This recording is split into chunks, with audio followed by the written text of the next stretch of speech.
welcome everybody. This is going to start in English because we have a great guest in front of us, Priyesh. Priyesh, thank you for the time and for giving us this opportunity to speak. Before we start on very specific questions I have outlined for you, can you give us a 30-second intro on your background? How did you get to this point, and just a little bit about your life? Okay, I grew up in India and then I moved to Europe. My dad was in the Air Force for about 42 years. So I traveled all across the world. In fact, I did my high school in Russia. I moved to the US for college. I became an engineer. I started with a company called Baker Hughes in Houston. I then got the entrepreneurial bug, and in my mid-20s, I started a company abroad. I sold that in a few years, and then I came back to the US. I moved back to corporate America as my wife wanted some work-life balance. And then I retired about 5 years ago.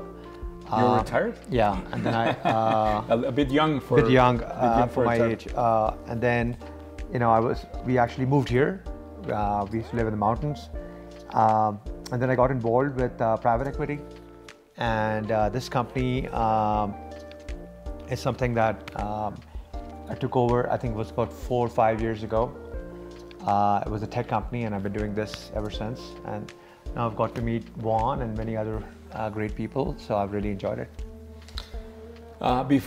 Can you speak a little bit about the companies you have exits before? Yeah, so what were the sectors and last company was in solar industry, so it was in renewables. Okay. Basically, in a nutshell, what the company did is we built power plants, as well as raised capital for mostly for solar tech. This is 2008. There was a lot of subsidies that were being given in both Asia as well as in Europe. And it was a really good time to build those business cases for our customers and our clients. So I really dove in with both my hands in that market. And I think the timing was right, so we were able to exit very well. The time frame. Now you speak so easily about these things. It seems like it's like everybody can do it, right? But I want to double click in the way your mind sees right now the building and the exit of a company, because now you're doing it very efficiently. You're going into a sector and exiting really quickly. What's the usual time frame that takes you to grow a company and mature at the point that it's interesting enough to sell? And can you speak about that specific case about the solar? How much time did it take? Yeah, the solar one was very fast, but I think for the most part, I would say it all depends on many things. From a perspective of MOIC, what's the invested capital you have? What kind of return are you trying to get? Are you IRR driven? So are you time driven? Are you a multiple of your invested cash driven, which means I just need to get X multiple out, doesn't matter whether it's 3 years, 5 years, 8 years. When it comes to IRR, then it matters, right? Because as time goes by, your IRR starts dropping, right?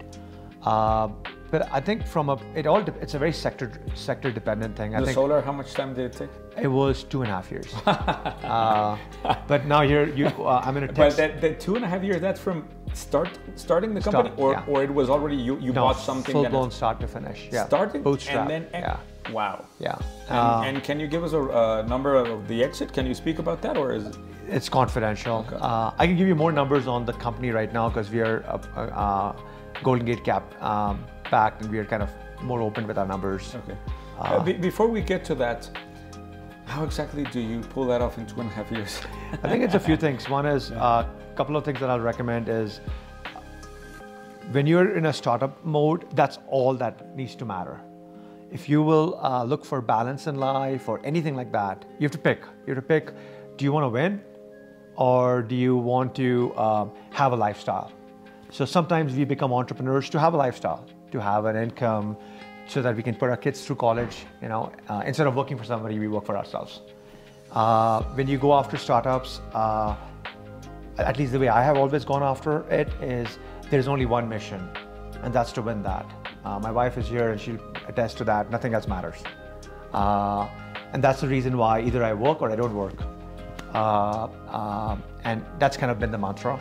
Um, and that's kind of how my brain is kind of structured. When you say win, what does exactly that mean? It means market share, it means growth, it means...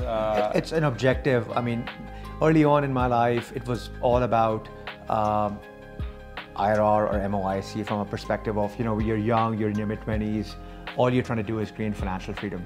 That's all that matters at that time, because you're kind of close-minded. You're thinking more about how do I get to the next place so I can play bigger bets. At this stage in life, the goals are a little bit different.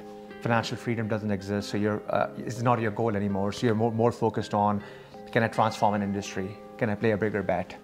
So I think it all depends on stage of life of an entrepreneur, on where they are.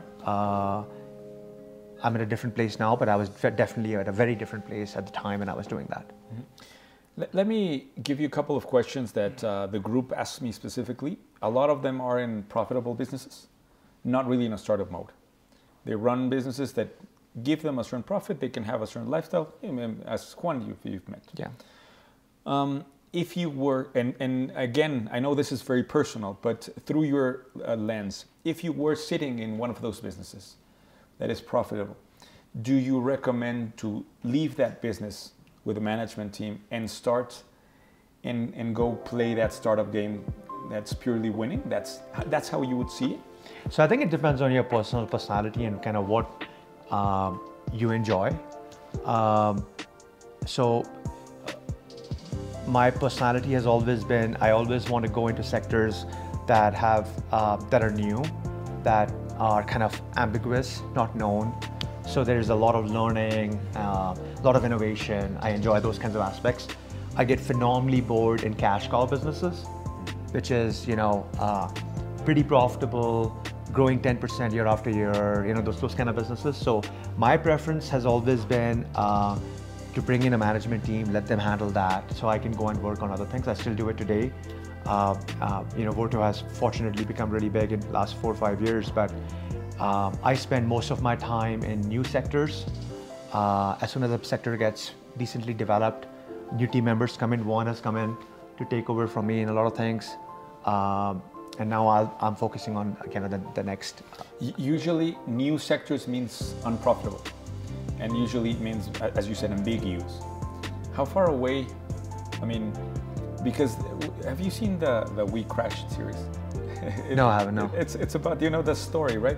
So we're always around this dilemma, and if you go too far away, I mean, should we shoot up for the next startup to go to Mars? You know, if it's too far away, then it's hard to make that actually click.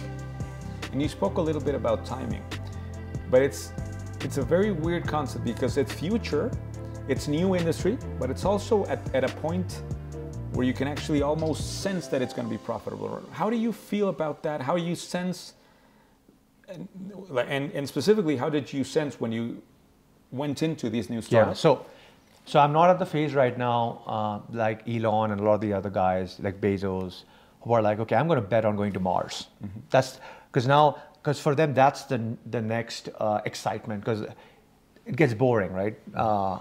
So like your bets just get bigger and bigger. By far I'm not in that phase. For me, the bets are things I can grasp onto, things I believe I can actually impact. So there are a few things that I think about. One is I think about the industry thematics on will I have headwinds or will the industry thematics get me there? So is that 5 years out? Is that 3 years out? Do I time that correctly? That's one aspect. Second is I'm drastically driven by this concept of, in the tech space specifically, is coming up with models and business models and product market fit to get to profitability pretty quickly. Tech can get pretty, you can get into this weird state in tech of like customer acquisition at any cost, and then the cash in, cash out returns get phenomenally hard to achieve. So just kind of how I have typically gone about things is, it's like a plane that you're trying to take off and you have X amount of fuel. And you have told your brain exactly how much fuel that is. That's nothing but a budget that you have put in your mind. In that period, you're trying to figure out the strategy. Hopefully, you're focused on the right industry thematics. You're trying to create product market fit, and you're trying to get the business model working. And if you kind of think about it in that perspective, you realize time is of the essence, speed is all that matters. We use this phrase called 10x effect, which is you have to go at 10 times the speed and create 10 times the value. Otherwise, you're going to run out of cash. And that's how startups are. That's why 90% of startups fail. So that's why when you're creating these bets, you're basically saying limited runway. I cannot be right now focused on my life or how am I feeling, because the runway is limited, right? The only thing I can think about it is that problem, and that's why startups is something I would suggest is like it's not a sustainable model. If you're an adrenaline junkie, then you have to do it in phases, and then you pull out, stop working, disengage from the world, and then re-engage when the time is right, because the runway is very limited. But have you seen the stories when they go through a Series A and then a Series B? It seems that they push farther away the profitability. Or usually like these companies are being built without being profitable for 10, 20 years. You're to understand your startup style is creating that fast growth, but getting to profitability closer. Quickly. So what are your thoughts on those types of companies that always extend profitability into the next round? Yeah. And it's always the next round and the next round. And it's actually I think it's 85% of last year's IPOs were unprofitable. Yeah, so a lot of those businesses, I'll give you an example. One of the examples of those businesses are called platform businesses. Mm-hmm. Platform businesses are, a good example would be Uber is a platform business. Amazon used to be a non-profitable platform business, right? Platform businesses are built on three elements. You have to go after a mega market. So it needs to be several $100 billion market, or in some cases, multi-trillion dollar market. So massive markets. And you have to demonstrate hyper growth. That means year after year, it can't be 10% growth. You have to just go double, sometimes triple. You're just demonstrating phenomenal exponential growth. What happens in those markets is you can show the economics very clearly that when you get to a certain critical mass with that kind of hyper growth, you get to profitability. So a lot of these models are chicken and egg kind of businesses. So Uber was a chicken and egg. Does chicken come first or egg comes first? So riders come first or drivers come first? So, but it turns at a certain scale. So when the runway is very clear to the investors, saying, like I'm in the same concept but in the trucking world.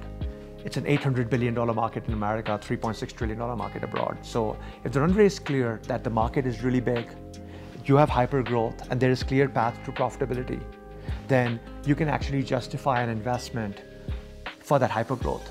For the next one. Exactly. And what is happening in the hyper growth is basically that investment is for customer acquisition. You're buying customers, so to speak. Mm-hmm. So they call it marketing expenses. Means those discounts that you would get in Uber, that's I'm buying you. I'm saying, hey, for 40% cheaper, why don't you use an Uber versus Yellow Cab or XYZ, right? So in certain businesses, it makes sense. You can do this. In certain businesses where the market is limited or the market is not that big, you probably cannot make a business case to be on Series Z or X or Y and get to profitability at that point. But do you think there's an actual problem with the venture world right now where they're pushing too much on profitability, selling a narrative case on hype? Or so I think this is a pendulum, it swings.